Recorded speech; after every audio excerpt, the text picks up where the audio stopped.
Hi friends, ఇది మా కళ్ళం మిరపకాయ కళ్ళం అన్నమాట. ఈరోజు కొన్ని మ్యాటర్ ఏంటంటే కొంచెం ఆవేశపరమైన వ్యవహారం. శ్రీకళ గారు నమస్కారం అండి. నమస్కారం అండి. మంగమ్మ గారు మా తల్లి నమస్కారం అండి. ఎన్ని రోజుల నుంచి ఏరుతున్నారు తారగాయలు?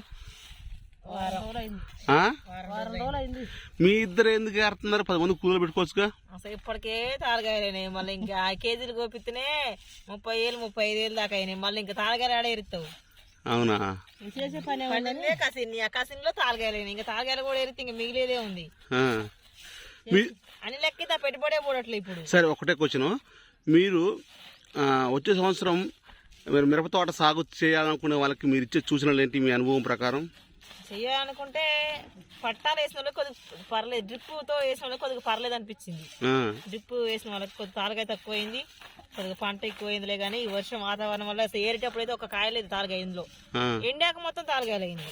ఎందుకని వేయాలంటే ఎకరాలకు వేయకుండా కొద్ది గొప్ప వేసుకోవచ్చు. ఎందుకంటే చేసిన వాళ్ళు కాబట్టి సొంతం వాళ్ళు అయితే వేసుకోవచ్చు. ఈ కౌలు తీసుకొని వేసుకొని అది పండేది తెలవదు, పండింది తెలవదు, పండిన వాళ్ళకి రేటు ఉంటుంది తెలవదు. చూడు ఏరేటప్పుడు మంచిగా ఉన్న కాయ తారగాయలు. ఓకే, అది కాదండి శ్రీకళ గారు, మీరు కొత్తగా వ్యవసాయం చేసే మిర్చి రైతులకి మీరు ఏం సలహా ఇస్తారు?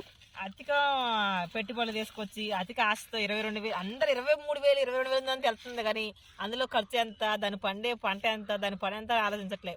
ప్రతి ఒక్కటి బండి మీద ఉన్నోడు, బండి దిగినోడు, పని చేసినోడు, పని చేయడు, మొత్తం 22,000 ఉంది. 22,000 మిర్చి బాగుంది అనే అందులో బాధలు తెలియదు. ఒక కట్టెల మోపు మనిషి ఎత్తుకొని పోతున్న కట్టెలు బాగున్నాయి అంటారు. కానీ ఆ కట్టెలు మోపు కట్టి కట్టెలు బయటకు ఎంత కష్టపడాలి ఆగలో వాళ్ళకి తెలవట్లేదు.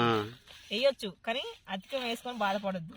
ఏదో కొద్దిగా కౌలు రైతులైనా ఉన్న రైతులైనా ఎవరైనా అంటే మనలాంటి మధ్య రకం కుటుంబం వాళ్ళకి చెప్పేది. ఇంకోటికి పండినా ఏం లేదు, పండగ పైన ఏం లేదు, వాడికి నష్టం ఇలా తెలియదు కాబట్టి. మనలాంటి వాళ్ళు నష్టపోతే పైకి రాలేవారు కాబట్టి అది చేసినాం కాబట్టి కొద్ది గొప్ప చేసుకోవచ్చు. వాతావరణం ఎలా ఉంది అసలు? బాగలే, గొబ్బ, ఏరుపుల్లుడు, తాలుగాయ, వాన, అతివృష్టి అనావృష్టి అన్నట్టుంది ఆ వారం. అవునా? నెక్స్ట్ ఇప్పుడు 10 మందులు వీటికి ఇవాళ కొడితే మళ్ళీ 5వ రోజు కొట్టాల్సిందే. ఈ 5 రోజులు మంచిగా తేడాగా ఉంటది. ఒక రోజు ఎటన్నా ఫంక్షన్ కానీ ఎటన్నా పోతే 6వ రోజు కొట్టకపోతే మొత్తం కొట్టిందంతా అయిపోయింది. మళ్ళీ ఎప్పుడు ముడతాయి ఏమాట అంటే ఎప్పుడు అట్లాగే ఉంటాయి. మరి కూలి వాళ్ళ ఖర్చులు ఎలా ఉన్నాయి? ఇంకా వాళ్ళకి అసలు నాకు తెలిసి అది పనికి పోవడం బెస్ట్. పనికి పోవడమే బెస్ట్. అందరూ పనికి పోతే వ్యవసాయం చేసేవారు ఎవరో ఒక ఇలాంటి ఉంటారు పిచ్చి రైతులు. పనికి పోవడం బెస్ట్ బాబా. చేసిన రోజు వస్తే చేయని రోజు రావు. అది వాన వచ్చినా ఏం కాదు, ఎండ వచ్చినా ఏం కాదు, పండిన ఏం లేదు, పండకపోయినా లేదు. వాళ్ళకి పంట తక్కువ ఉందనుకో, తక్కువ అయినందుకు వాళ్ళ కూలి తగ్గట్టు అడుగుతున్నారు. ఎక్కువ ఉందనుకో వాళ్ళకి మినిమం 500 లెవెల్ తరఫున అడుగుతున్నారు. పండిన అంతే అడుగుతున్నా, పండకపోయినా అంతే అడుగుతున్నారు. మరి వీళ్ళ పరిస్థితి ఏంది? ఇప్పుడు మిర్చి పరిస్థితి ఎలా ఉంది? మరి పత్తి ఎలా ఉంది? అసలు పత్తికి ఈ సంవత్సరం రేటే లేదు. అసలు ఈ సంవత్సరం పత్తి లేదు, పత్తికి రేటే లేదు. మనం వేసిన ఒక ఎకరానికి బానే పండింది. అయినా మనమే తీసుకున్నా మనకి అన్ని లెక్క అయితే అందులో రూపాయి కూడా మిగలలేదు. అనవసరం పత్తి వేయడం. మినిమం 10,000 ఉంటే పత్తి వేసిన ఒక అన్నం. మరి 6,000 పత్తి తీసిన వాళ్ళకి 12 రూపాయలు కేజీకి ఇచ్చి, తొక్కిన వాళ్ళకి 60 రూపాయలు బస్తాకి ఇచ్చి, ఇప్పుడు అది ఎప్పుడు పత్తి తీసే ముందు దాని పత్తి గింజలు పెట్టి పాడు చేసి కలుపుకి దాని అడవి కింద మందులు పై మందులు కొట్టి తేరా తొక్కేటప్పుడు 6,000 గంటకి 6,000 పడితే పత్తికి 6,000 ఉండి రూపాయి మిగలట్లేదు. మిర్చి తోట చూస్తేనే ఎకరం రేట్ ఉంది, మిర్చిగా సుఖం లేదు, పంట పండట్లేదు. అప్పుడు 40 క్వింటాలు పండినాయి, అప్పుడు రేట్ లేదు. అప్పుడు అదే బెటర్ అనిపించింది.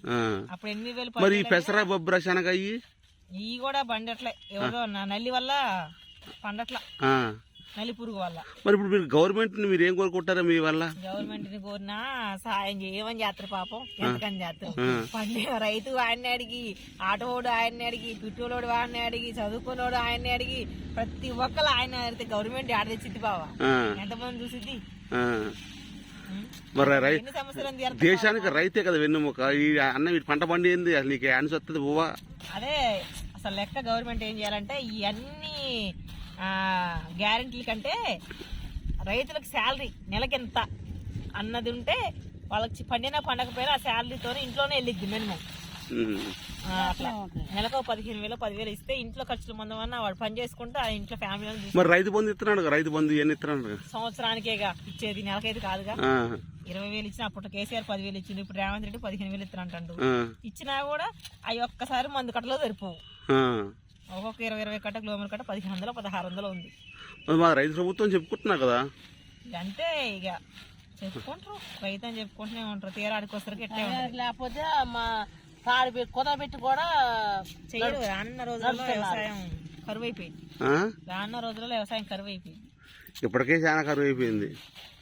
చూడు, ఒక్కసారి సన్న వడ్లు లేకపోతే బియ్యాన్ని వడ్లకు ఎంత డిమాండ్ వచ్చింది. అవును. ఆ లా వడ్లు వేయడం వల్ల అట్లే అసలు పండకుండా ఉంటే మరి వరి పరిస్థితి ఏంది? వరి పర్లేదు, కొంచెం ఈ సంవత్సరం రేటు ఉంది కాబట్టి పర్లేదంటే దానికి కూడా ఏం మిగలనే లెక్కెత్తి గడ్డి ఒకటే మిగిలింది. ఖర్చులు ఎక్కువైనాయి కాబట్టి ఎంత రేటు ఉన్నా గవర్నమెంట్ ఎంత రేటు పెంచినా ఎంత చేసినా ఖర్చులు ఎక్కువైనాయి కాబట్టి లాభాలు వ్యవసాయంలో. అందుకే అందరు బిజినెస్ చూసుకునేది. బిజినెస్లు